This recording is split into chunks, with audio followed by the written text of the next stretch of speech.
Hello, my name is Gwen. The day is Monday, February the 11th, 2019, and the time is 9:34 p.m. Today my video was about mainstream media not being your friend. Mainstream media is not your friend.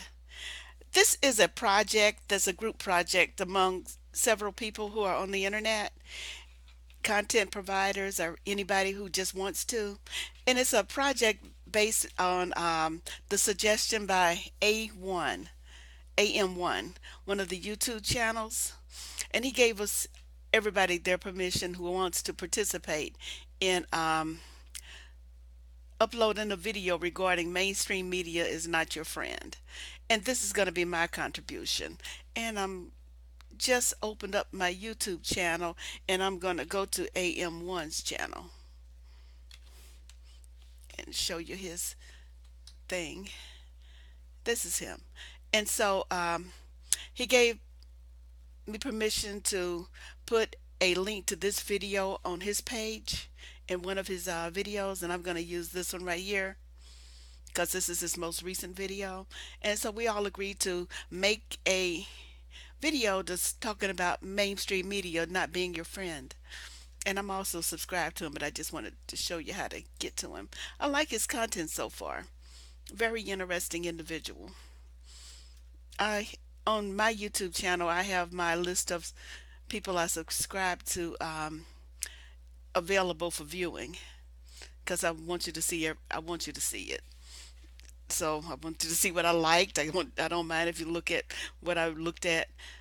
So I don't mind that. Now, so hashtag mainstream media is not your friend. Also, if you put the hashtag mainstream media is not your friend in the description box or title somewhere, he's going to use that to search too. So if you make a video and I want you to, attach it in the comments to his and he can create a playlist because we're all going to discuss mainstream media not being your friend. And he's right. So this is my contribution. It's not going to have as many links as it usually does, or rather as many visuals, because everything I want to use is copyrighted. But I am going to show you a picture. And this one is a long time ago. Oops. Because either there, I think it can do it or not. We'll see what happens. Okay, we're clicking control.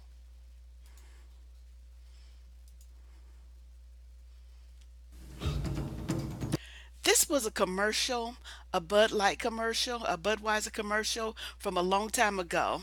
When I had a class, and I think we were talking, it was one of my humanities classes, and it was something like art history or art appreciation, and the topic was to talk about something to do with current times and media. And my friend used this Budweiser commercial as a example of what media does, because unbeknownst to me, I didn't know I was watching sex, but she did, and she picked up on it. And it's got the Super Bowl ants having a and the thing they done stole a bottle of beer, right? And they carrying this big bottle of beer. They put it in Mother Earth, unplug it, jiggle it around, and saying, do a little dance, make a little love, get down tonight.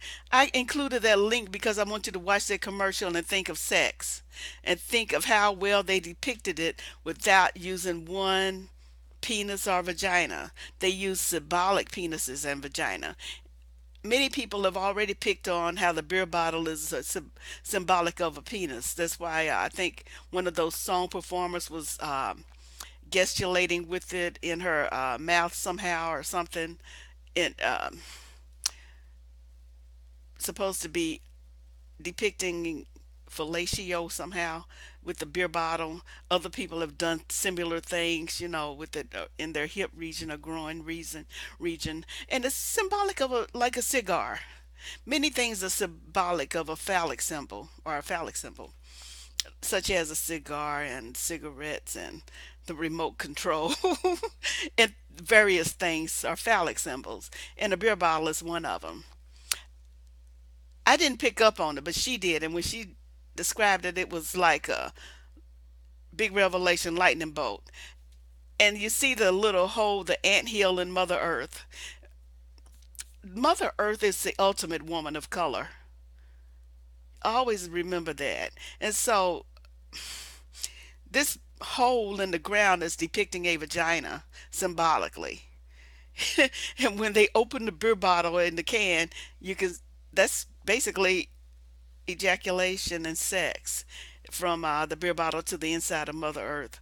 And they're supposed to be drinking the beer down there, that the ants, which are we already know are symbolic of black people. So this was a Budweiser commercial depicting sex. I want y'all to look at that commercial in in that light, and that's mainstream media. I never forgot that. I never forgot it after she showed it to me. Many things are happening like that in mainstream media.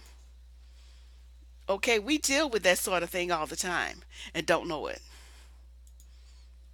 So I'm gonna go ahead and pull him down and unhitch that. Okay, so and let me see what I have here.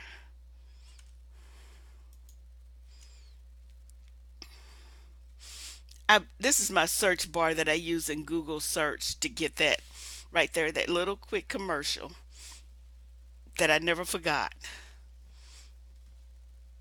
So I just wanted y'all to see that. Now, here is mainstream media is not your friend. And this in this case on my video, I'm going to include several things as mainstream media. I'm going to include sports along with sports people, music people, movies, television, news, talk shows, politicians, and classrooms. Yes, classrooms, because they get in front of our children and tell them their stuff. And it acts as mainstream media. So, for all intents and purposes, it is. So, I'm including that in my definition of it, of the things I'm going to talk about. And everything I'm saying is going to be related to them in some kind of intermingling way. And the people of mainstream media, let's talk about them a second or two. These are people who actually worked very hard to get where they are. They worked hard. They studied. They backstabbed and clawed their way to get to that position. Okay? They practiced, they worked on their craft, they did all of those things to get to where they are. They made that their priority. Understand that. Their priority is to get in their position and do what they're doing. They're not, you are not their priority, and your interests are not their priority, except to the extent that it helps them. So, don't be using them as an example of what's going to work for you because you are not their priority. Once you get that understood, anything they say and do will be put in a particular place, a particular lane, because they're not really for you. They're for themselves and for what their priorities are, and that's what they do. That's their life. That's how they live. They live to make that happen. Okay? Just get that through your head. Don't use them as somebody who's going to help you understand life. Only thing they're good at, or only thing that they pay attention to is how to understand what they did to get to where they are and how to claw their way and keep it as best they can. These people are extremely talented in their field, otherwise they wouldn't be there. Now, when I talk about these people who are focused on their career and things, I'm not talking about the people who do spend time on who are Indian, who are either have been in the entertainment industry or are currently in the entertainment industry or media industries, and yet they come to various streams and YouTube videos and things like that, or Facebook and other websites and things where they get in their second half of their life together and they come and talk. I can name some of them that used to be in the entertainment industry, but they're coming to us with their insights on life. I'm not talking about them being in the entertainment industry as I talk about the other people, because these people are in touch with the rest of us. Let me mention a name or two, and take or leave what you want to about what their content is. But some of them who have been. I look at some of the people that I look at all the time are Calvin Michaels. I think he had some roots in the entertainment industry. The Jedi had some roots in the entertainment industry. Willie D, Professor Griff, some of the other folks that I see on there that come regularly offering insights about life and things that they learned. I don't consider them mainstream media anymore. I consider them people who are offering insights like the rest of us. But the ones I'm talking about, I'm describing, are your famous people that we see every day that's got a microphone shoved in their face, trying to get them to tell the rest of us something. Okay? Sit them on the back burner, look at their little stories and look at the things if you must, but don't consider them your leader. That's all. Okay? So these are nice people. Well, these are people who are talented in their field and they are strong in their organization with the people. But they're not our spokespersons and they're not necessarily our friends. They want the best for us, but they're not going to do anything for us. And don't expect them to. I don't expect Oprah Winfrey to do a darn thing for black people. I don't expect any of them to do a darn thing for black people. But upon knowing that, they know that you're not going to be in their corner either. Okay? I don't go to Oprah Winfrey speeches. Okay? I don't do anything with her or even consider her. And when I do go to somebody that I know good and well ain't for black people, I go there for a particular product that I want to get, and I am comfortable paying for that product for the price. But I don't expect them to do anything for me. I don't even want to be in a position where I need them to do anything. I don't want us to be in a position where we need them to do anything for us. It's their money. They made it. They they go for it. But don't come showing up when all heck break loose in your life when you get your moment. There was somebody that was on there recently that I was wondering why we worried about them. Okay, so they're not our friends, not necessarily. And I don't consider them very smart when they do come to our issues. When it comes to our issues, we keep wanting to put them in front as spokespeople, but they aren't. They can't. They don't have the equipment. I call them the drama students that grew up. The drama club students. If you ever been in college or high school and you had the drama club people, well, they grew up and finally got a job. But in knowing them, do you see them as particularly smarter than the rest of us about anything?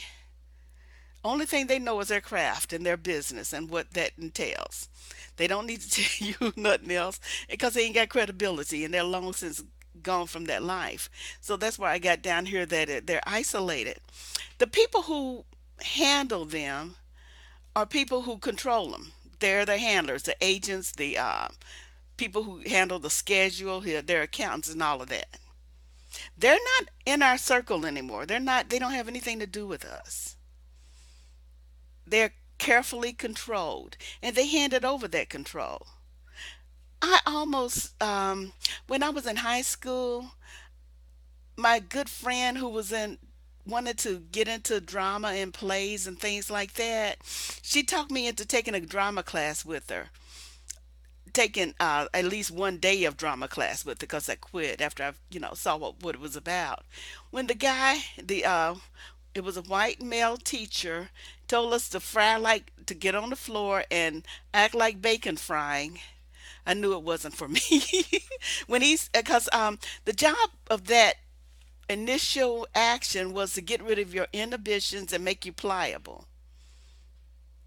I am not that. So I knew that drama wasn't for me, but I did pass a little fry like bacon test, where you get on the floor and you act like sizzling bacon, where you just lay down there and twitch and fizzle and just think of yourself as bacon frying in a pan and you do all the things that bacon does. Okay?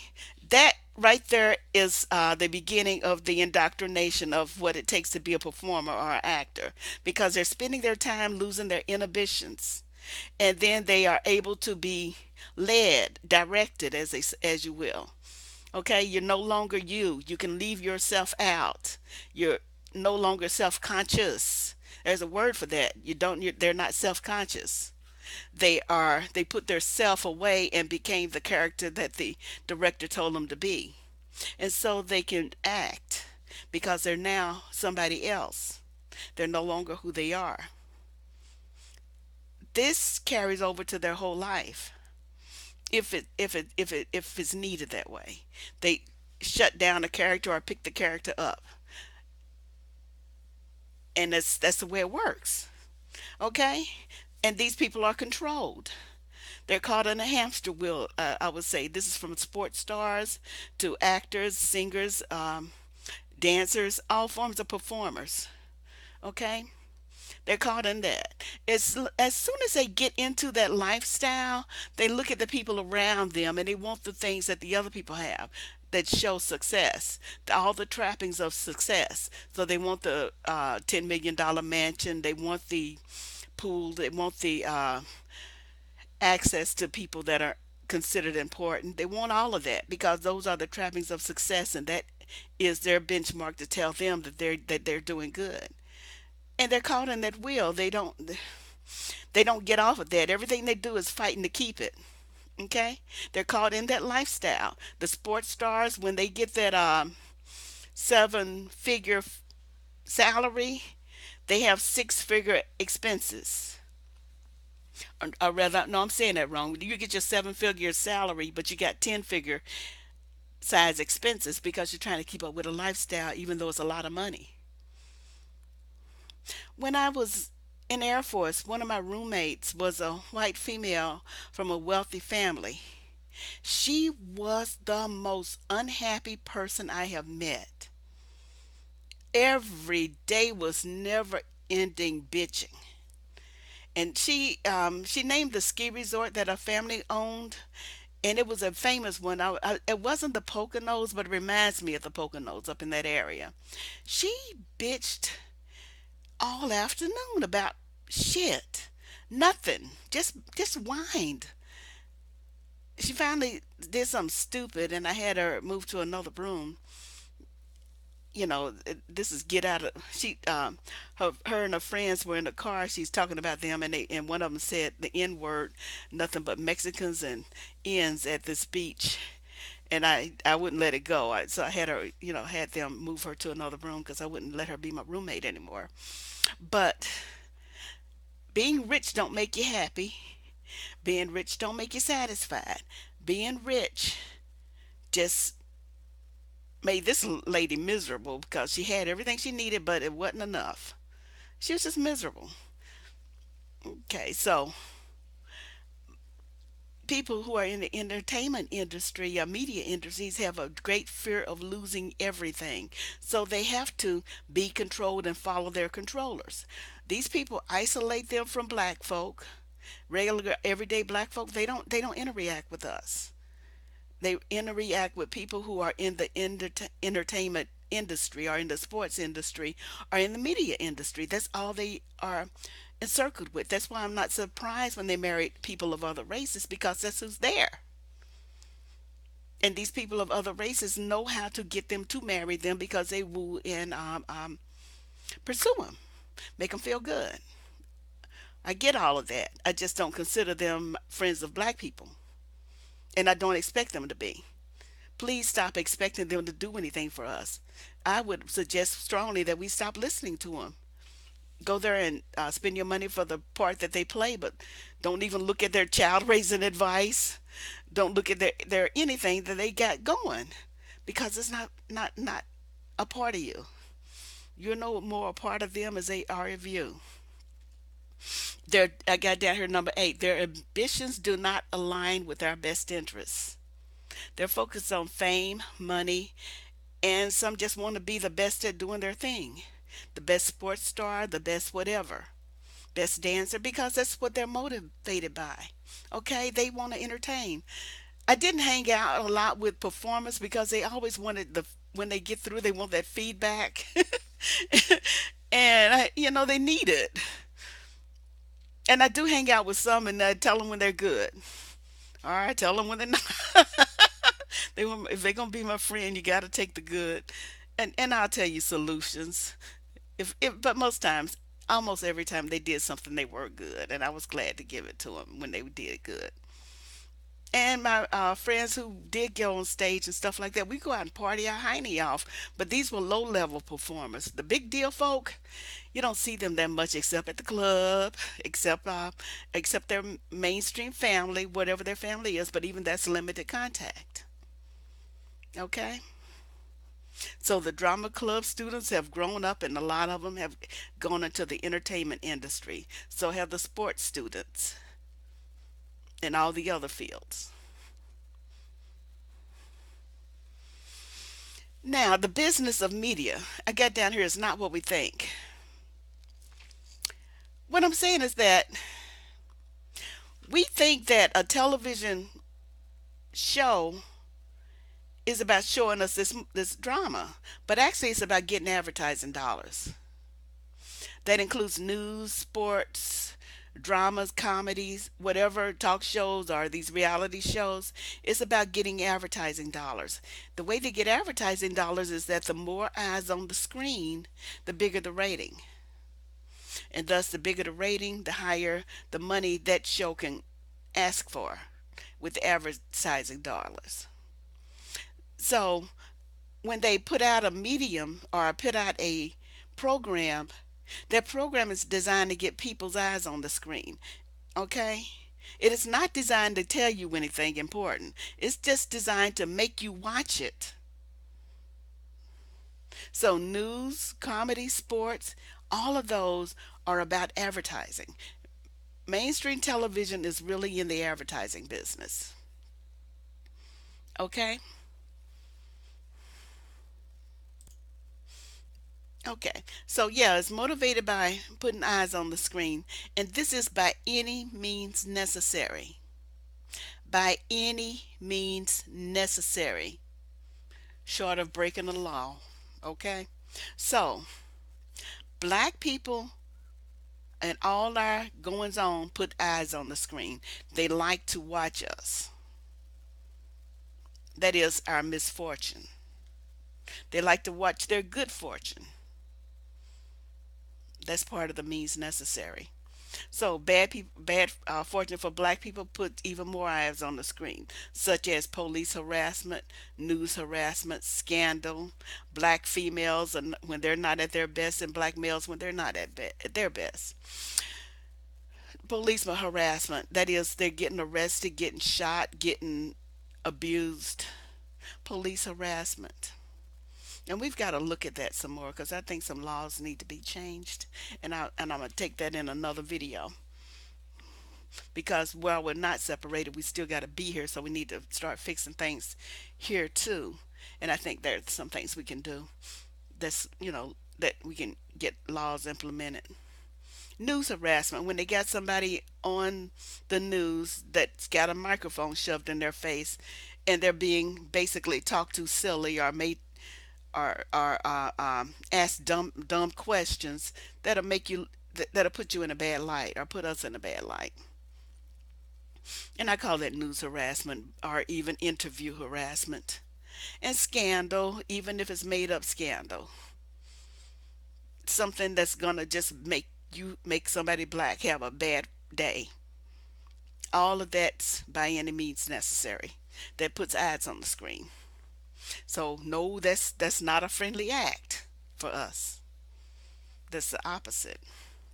Black females, when we're not at our best, that is feminist talking points that we say, and male bashing, and 9 layers of bitching that we be doing. Same thing with males when the males aren't at their best. Legal system harassment, that is, all levels of the legal system. Social sexual harassment and female bashing. Female bashing is self explanatory, but let's talk about this social sexual harassment. The LGBT community And the male to female transgender community, in my mind, are harassing black males, and I call it sexual harassment. Sexual harassment. I know of two incidents. Everybody knows about that guy who got his penis grabbed by that other man, and and we all agree that the man, he should have knocked the hell out of the dude, but he didn't. But that's sexual harassment. The other one is on that reality show when the transgender female, the blonde individual, wanted to kiss on the black man, and the black man wouldn't let him, and he grabbed the black man. See, that was sexual harassment. If a black man had to grab some white lady after she told him that she didn't want him, and he did it anyway, he would be in jail, and with every and he should be, because that was sexual harassment. And black males need to stop allowing that, trying to be civil. You don't need to be civil when somebody's sexually harassing you. The third sentence, when you say no and they continue, well, when they ask and you say no and they continue, the second sentence out of your mouth is be getting ready to put them in jail and letting them know that if you touch me or touch me again, I'm calling the cops. I'm having you arrested. Say that straight out and no qualifiers. I'm having you arrested. I'm I'm having you arrested. Don't touch me. You don't need to have sex with or even sexual contact with anybody you don't want to. So that's what I mean by social sexual harassment. Black males are being socially sexually harassed by the transgender community. It's not about what you feel or what they think you think about them. It don't matter. You should not have to have somebody that you don't desire sexually continually harassing you about a sexual contact of some sort. You never did have to have that. Start pressing charges. Okay? Because that is social sexual harassment, and that's through the media. And what they do use is that since you don't want to, they think since you don't want to participate in helping me with my LGBT trans whatever stuff, then I'm gonna try to get you to apologize about your joke that you said or something that you did a long time ago. They're not interested in anybody else's bad things they said. They only interested in what black men said. Or I'm gonna come after your career. I'm gonna come after you this or you that because you don't want to do what I think you want, what I want you to do. That's a casting couch. So that's what I mean by social sexual harassment, and that's through the media. And people in that business, or black males in that business, are catching that in all directions because they're straight black males who want females. They don't want the male or the transgender person. What puzzled me about the transgender thing, though, is this: why do they want straight people? Why are they pursuing straight people all the time? Can't the transgender male fall in love with the transgender female? Don't they want that? If since they saying that energy don't matter and what kind of person you were is what's important. So why don't the transgender people fall for each other? Just puzzled because they are acting like female and male energy is no such thing, or are acting like it don't matter.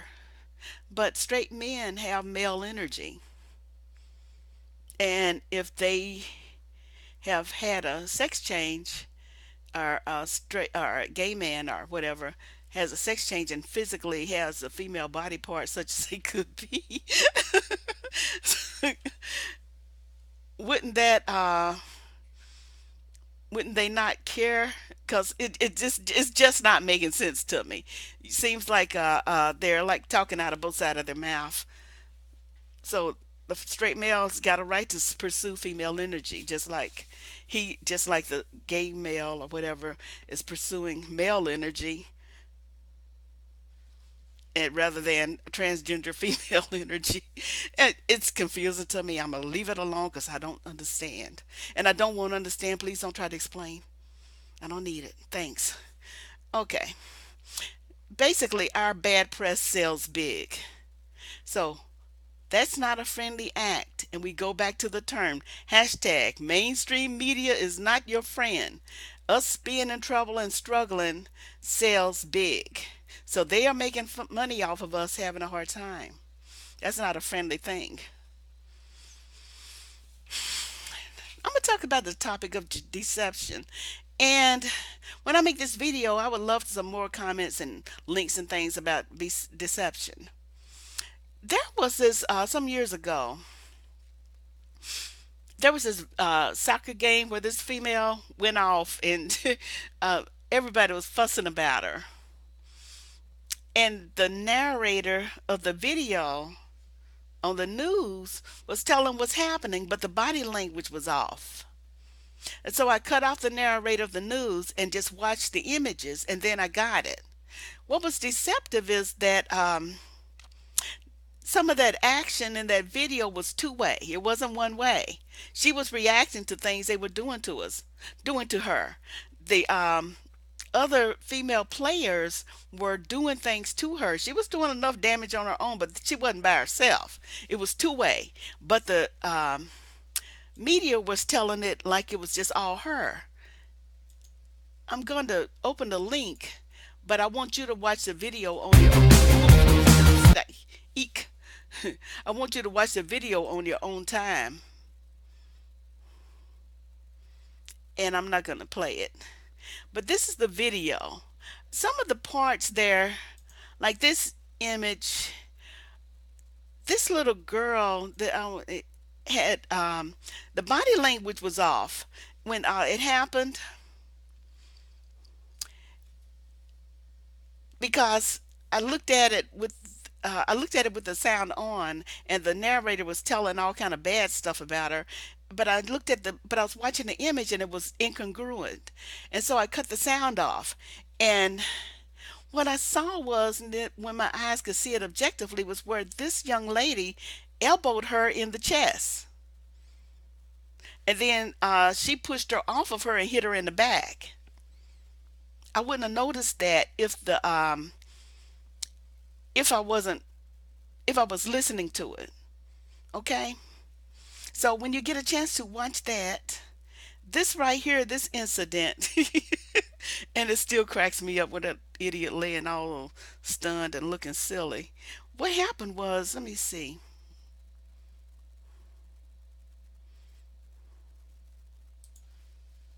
Right before she did what she did to her, let me see there. Right here, she's grabbing her clothes. She is pulling on her clothes. This lady has a big old bruise on her leg from where her clothes was pulled so tightly. Okay? She has got her clothes right there in her left hand, pulling on her shorts with all her might. That's some passive aggressive stuff. But she's not innocent. And so what she did was grab her by a ponytail and yank it. And so this idiot is laying on the ground all stunned. But she's playing victim too. Okay, but she did some damage. The media who were describing this story was acting like this idiot was only doing this stuff just out of the blue, but she wasn't. She was reacting. Okay, so when we get through this and when this is over, I want you to look at both of them, both of the videos on your own time. Okay, and because it's got it's both of these are that video, but they have different spins. It's just different presentations of it. So watch those and go over what I said, because that was deception.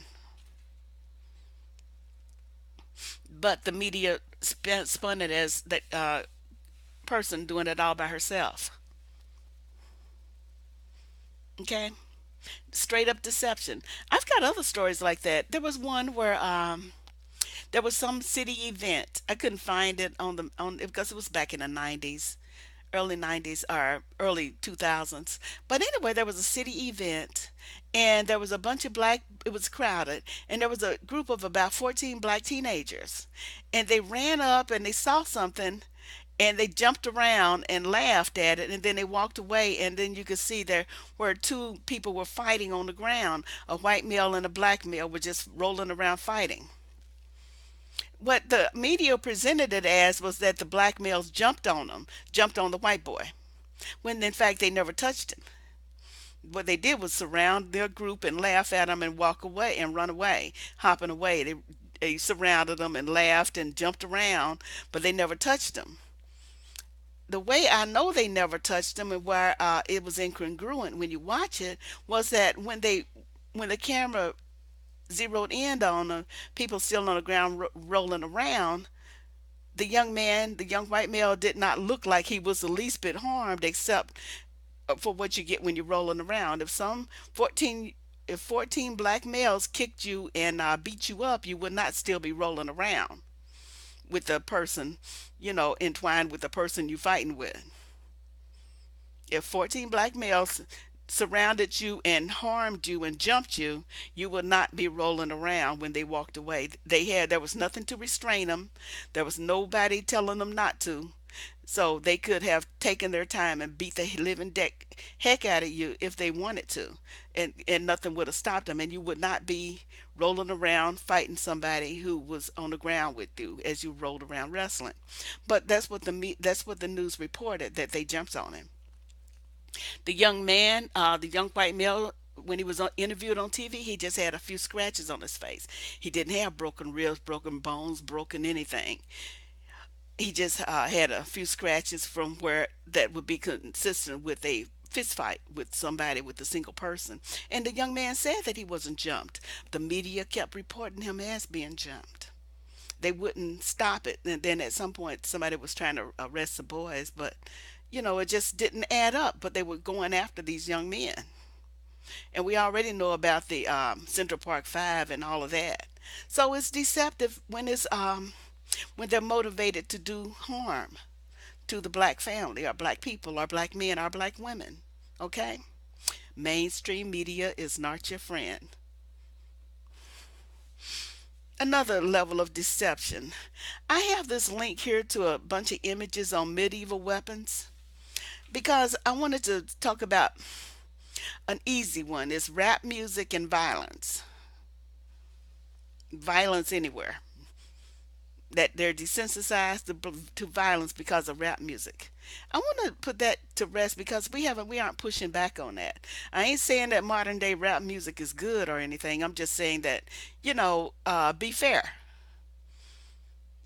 because it's associated with black people. That's why they're putting it out as violent and stuff that's motivating you to act silly. But it's not. The world was violent before rap music. And I got down here medieval weapons.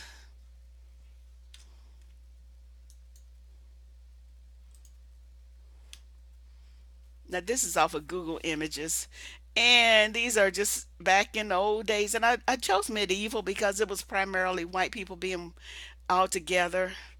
No influence from a lot of other people. But these are just weapons where people beat up each other with. Okay, that was there before rap music.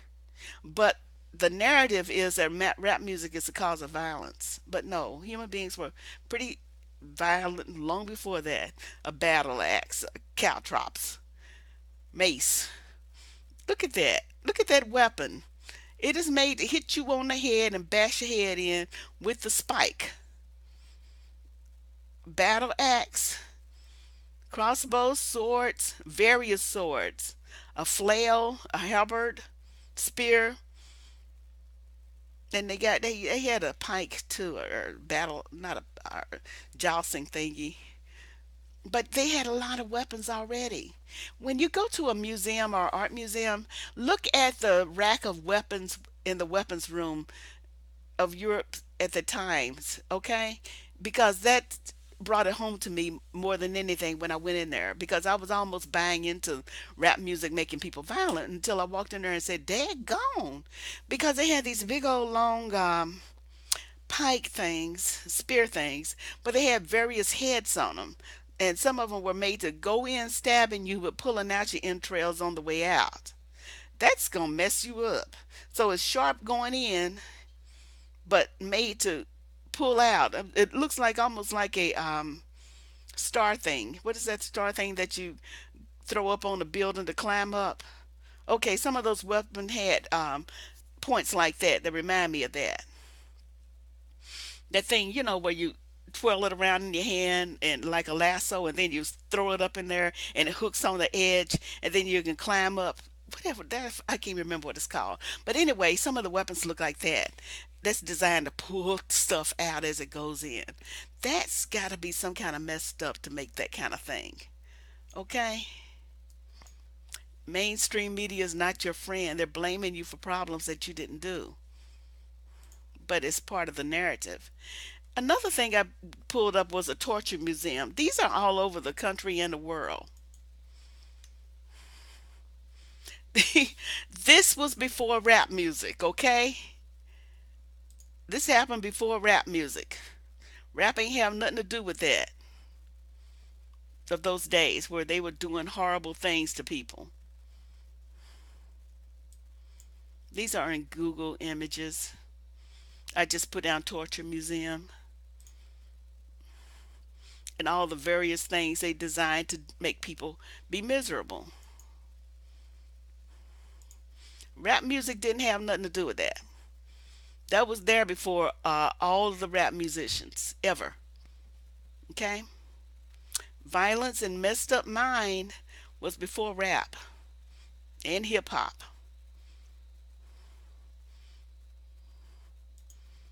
I'm just okay, stunned.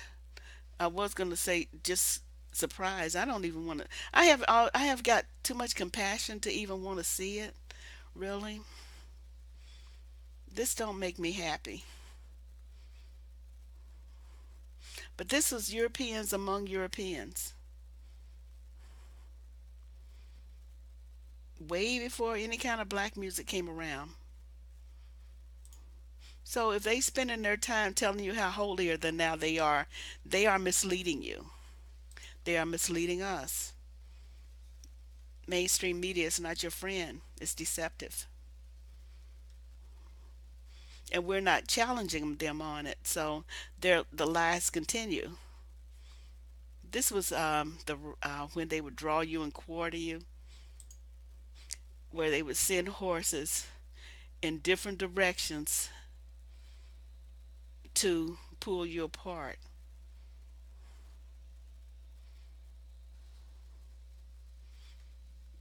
Okay, no rap musician ever did that. That was long before black people ever came into their lives. That's them by themselves. Okay? So that's what I mean by deception. So we've got the world thinking that we're letting the world have this is just a search for those images and things if you want to do it. But we've got the world thinking that we're the most violent people on the planet, and we're not calling them on it because we're buying into it, and because yeah, we're just buying into it, and it's not the truth. We didn't do that. We're not doing that. That's not us. We got our own problems, but that medieval torture junk is them, as well as the Inquisition and the all the other things that they did to torture each other. Even in Black America now, when we're having to deal with the psychotic people that came and got in control of us, we were still way nicer to them than they were of us. But we they didn't do nothing to us that they haven't already done to themselves. All the levels of it. That's the way they treated themselves. I say that's still not good enough for us. So we don't need to be in proximity to folks like that. This is my little search on war songs, and I just wanted to point out some of the violence that's already in music. I looked for battle hymns too, but they're all modern and redone. They're not authentic sounding battle hymns. So I took that part off. But there are things called battle hymns, like the songs of the Crusaders sang. I love to go a wandering beneath God's clear blue sky, and just something, something, something, something. Those kind of stuff. I remember singing some of those in school, and they were battle songs. That's what I understood them to be, as battle songs, are songs that soldiers sung as they marched to battle, and battle drums and things like that. And these are Europeans, the Scottish and the bagpipes, all about war and violence. And so all of that was there before rap. But the world thinks that we're violent and we're um, um, hip hop and all of that is making us out of control. But that's the media putting that out there. It never was us. Never was like that. Bad. We were bad enough, but it wasn't like that. There's a difference between things that we do and what's going on and why, and a major problem that I'm having with it, and that is the hand of the institution, the hand of normalized behavior. Our violent people in the African American and descendants of slaves community, and I love that word and I love that concept to distinguish between immigrants and black immigrants from different parts of the world. We are different than them, and I like having that distinction. So please don't fault me for using it. But the descendants of slaves have a different outlook on things. And one thing we do is put people who are violent and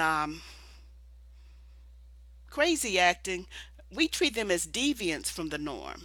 They're not our mainstream. These are people on the fringes. They are ostracized.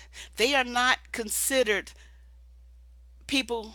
They're not considered nice people. They're not people who any nice people want to be around. They are not normalized. They are not part of the things that nice people consider themselves doing. Okay, that's a whole different concept than what mainstream America does. They want to normalize that horrible behavior, such as feeding children to alligators, feeding black children to alligators. They wanted that normalized. It was part of the institution.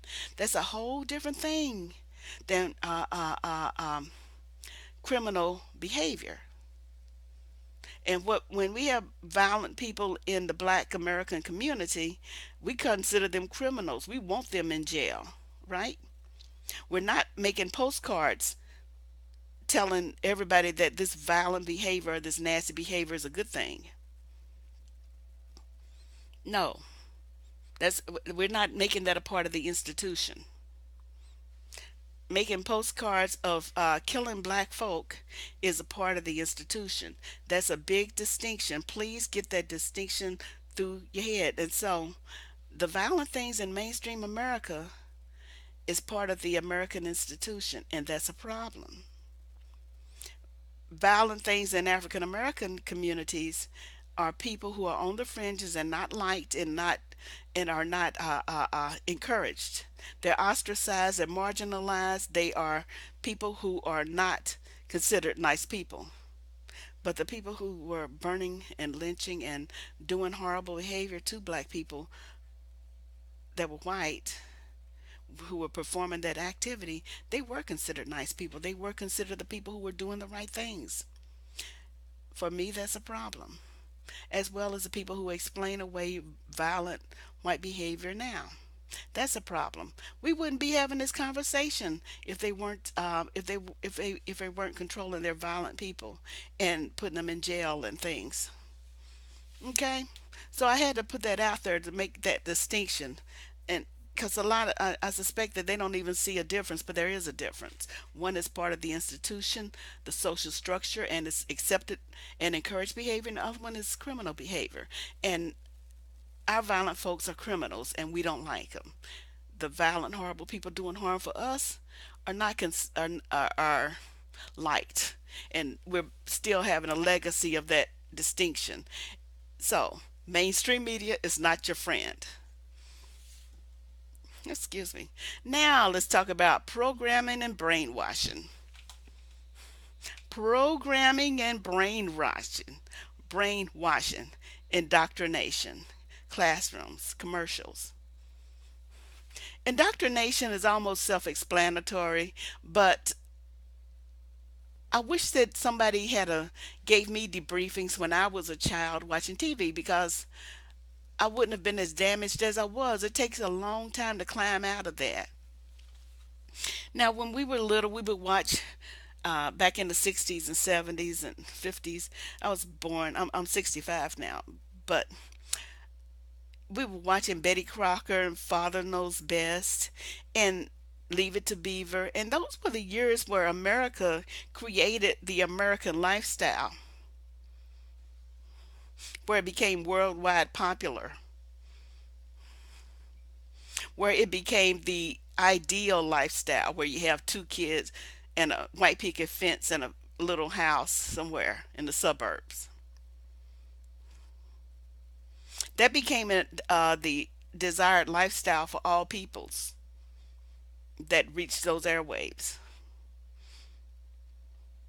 The wife was a stay-at-home mother wearing pearls and a nice dress while she uh, uh, uh, did housework. Father comes home, put his feet up, read the paper, pet the dog, get a cigar and a pair of slippers while she puts food on the table. That became the ideal lifestyle. And those who didn't have that lifestyle were thought themselves as being inferior. Most black families weren't able to have that lifestyle. Most families who were poor and non-white were not able to have that lifestyle. What I didn't know was that most white people didn't either, but we weren't living around whites and we didn't know. But that indoctrination made that a desired lifestyle. When they put on a TV commercial, that TV commercial is not only selling that product, it's selling a lifestyle. And if that lifestyle is contrary to the well-being and future of the black family, then it's not your friend. I would say homeschool your child where you can. Don't let them watch TV because they're telling you to want things. They're creating envy and playing on your insecurity. If your child didn't see a Game Boy commercial and didn't hang out with kids who had Game Boys, your child wouldn't even think of a Game Boy or an Xbox. Think about that. Your child wouldn't even think of an Xbox if it wasn't going to school, dealing with kids who have it, and then thus finding envy, or they weren't watching it on TV and thus feeling insecure because they don't have one. But if that was all gone away, you ain't even got to worry about that, right? Same thing with just about everything going on with our lifestyle. We wouldn't be even thinking about that stuff if it wasn't somebody else showing us that they had it. So that's why we're caught up in this lifestyle that we got now, where we're trying to keep up with everybody, but we don't really have to if we just unplug, because we wouldn't even see it. They're not happier. They If you're going to go out and buy something and think about using it to show people versus using it because it makes something better in your life, then you already on the merry-go-round, already in that hamster wheel.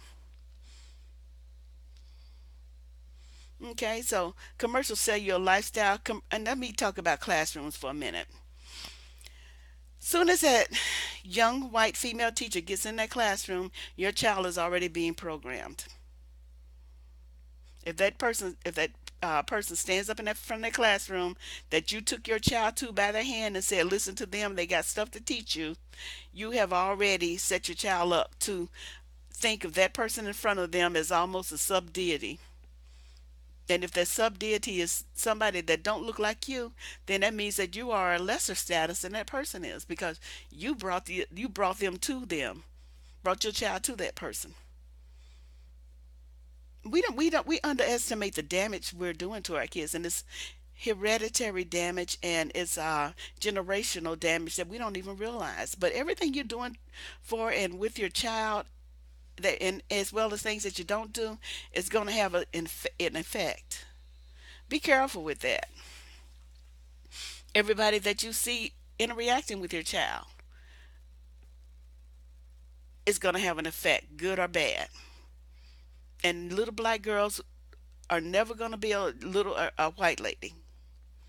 So putting a white lady as an ideal in front of black children is a problem.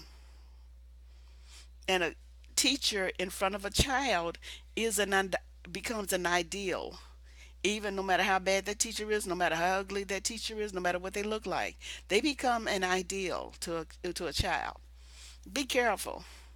I have a video that talks about that. I think it's black male and female relations. It's one of my earlier videos where I go over that extensively. I suggest you look at it. I'll probably try to put it in the description box at some point when I do this if I remember, because I just thought of that. Yeah, but programming and brainwashes play on your insecurity. They try to make you follow that lifestyle or something that's detrimental to you but easier for them. When the Native Americans were interacting with the Americans here, when part of what was going on, among the things they do were created, I want to call it schools of the Americas, where they took Indian children from their families and made them go to this particular white school. Some of them were Catholic schools, some of them were other schools, but they were indoctrination schools. There's nothing sadder than watching one of the elder Native Americans talking about how he went to that school. He wasn't allowed to speak his Native American language or his hair or do anything that helped his culture, and it was pure torture for the child. That's what they're doing to us right now, except it's prettier. But they're torturing our. I swear, I think they're torturing our kids all day.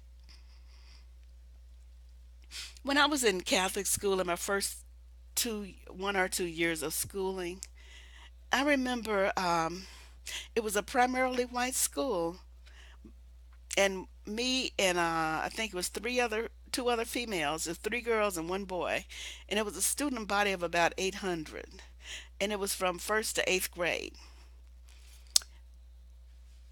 Me and the two girls were fine, but that hurt. I always hear about the black male student, but he was never in the classroom because he was always in the office for being bad. He was always in the office for doing something else. Now that I know more, I know that boy was living miserable. I know he was being tortured because even when I came to the school, I was a transfer student, and they would say his names with a sneer, the other kids. I finally saw him sometime later when he walked in the room, and he walked in the room and stood in the back and he looked out at us with defiance. And now, and he was 7. He just stood and looked at everybody in the room, and he looked at you, and you could tell defiance. But he went on, and I think I forget what happened. I think he went to his chair or whatever. But soon enough, he was right back out. But they were torturing him every day. Now that I know more about what was happening, then I was just thinking, oh, he's just bad, or who he's, scary. I was just a kid. But now I know more about it, and that young black male was being harassed and tortured in that Catholic school. He couldn't do nothing right. But he was still fighting. I remember that challenging look he gave the whole classroom. See, now that I know he was suffering. They did it subtle. They did something to me subtle, and I was suspicious, but I wanted to be a good girl, so I didn't let my suspicious flower. But they were doing things all along to the kids, to young black children, and it was subtle in the nice Catholic school. But these young black children, us and the ones that are currently here today, are being tortured in this subtle, nasty ways. I would encourage all of us to do what you have to do to get your children away from them. The radical sister is right about not calling our children kids. That's a goat. Human children are called children. And she's right, and that's why I keep correcting myself. And so I do mean children if I inadvertently say kids. Now, do my buy into the lifestyle. Do reduce the consumerism.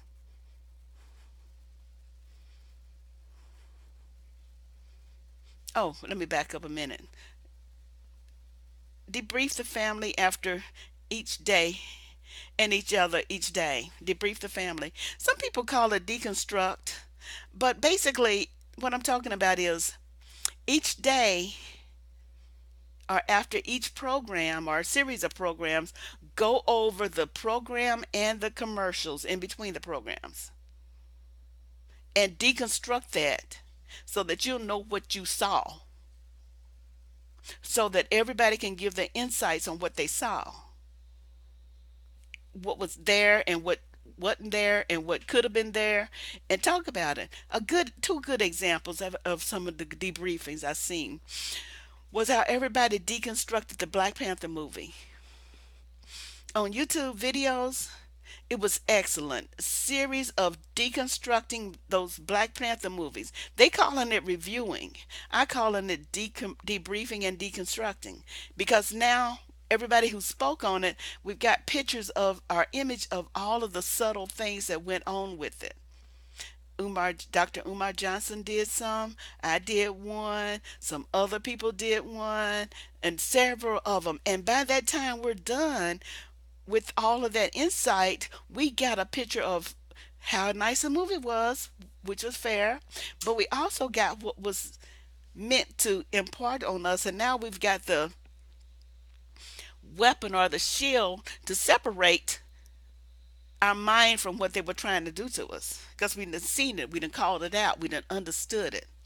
Okay, another one was that movie Get Out. I loved how they deconstructed that movie. It was great because it talked about, many people talked about the subtle symbolism here and there, the indoctrination here and there, the things that made you want to do so and so, various things all through the movie Get Out, insights that we didn't notice, things that were explained and where they came from and what they meant. Beautiful jobs. You got to do something like that with everything you see on TV. You don't have to be as long, don't have to be as complicated, but you gotta sit down and talk to your family and whoever else is watching, whoever watched that with you before y'all go away. So save time in the afternoon to deconstruct the stuff on TV, deconstruct the stuff that you saw in the movie, get insight from everybody. Make your child talk and explain what they saw. Make the child talk and explain what the commercial is and why. Because it's all I got down here, discuss what was seen, and then to explain all the subtle behavioral programming, because that's what's there in everything you're seeing all across the board. Okay, do not buy into the lifestyle. Reduce the consumerism. Keep and repair items that are already purchased. Choose a simpler lifestyle. Do not buy to show off. Buy based on need. If you're buying something and the only thing you can think of as you buy it is how people are going to react to seeing you with it, that ain't something you should buy, because that's something that you're buying to show off. That's not a functioning need. So whatever that is, you just take that money that you would have bought for it and set that in the bank in a whole different bank account, or set that somewhere in a whole different savings account, because that would have been a frivolous buy. Reduce the consumerism. Don't be buying everything that comes out. It's designed to make you buy everything that come out, but just go against the grain there and keep and reuse what you already got. If you buying it to make somebody see it, don't, because that's part of the wheel. That's part of the hamster wheel. Save some stuff. Learn to repair some stuff. If you are living and you're okay with your day to day things where you got what you need, you don't need to buy nothing else. Clean it up. Clean up what you got. Wash it up and make it real nice and keep using it. Some things you can keep for generations. Honestly, if you buy something good made out of real wood and made out of sturdy materials, it can stay in the family for generations. And think in terms of that when you buy something or make something, better yet. And choose a simpler lifestyle. Buy based on need. That is, wait till it's broke and don't go break it, but wait till it's broke and unusable before you buy another one. And if it's something you can make yourself, make it. This is my last part. Save and prepare for a bigger future. Think in terms of 3 generations, 3 or 4 generations from now. Think in terms of grandchildren and great grandchildren. What would you leave for them, and what kind of world would they receive? And finally, mainstream media is not your friend. I can't say that enough. On this one, after I finish it, after I get it all uploaded and all the links and stuff like that, feel free to um, share this in any capacity. Just don't break it up or do anything weird to it. But you can share the link, or you can upload it to your uh, um, um, channel if you want to.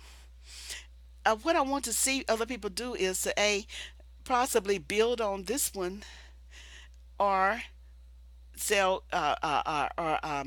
do things a little differently with a different aspect and focus, or just adds to this. I don't mind, but do something that says mainstream media is not your friend.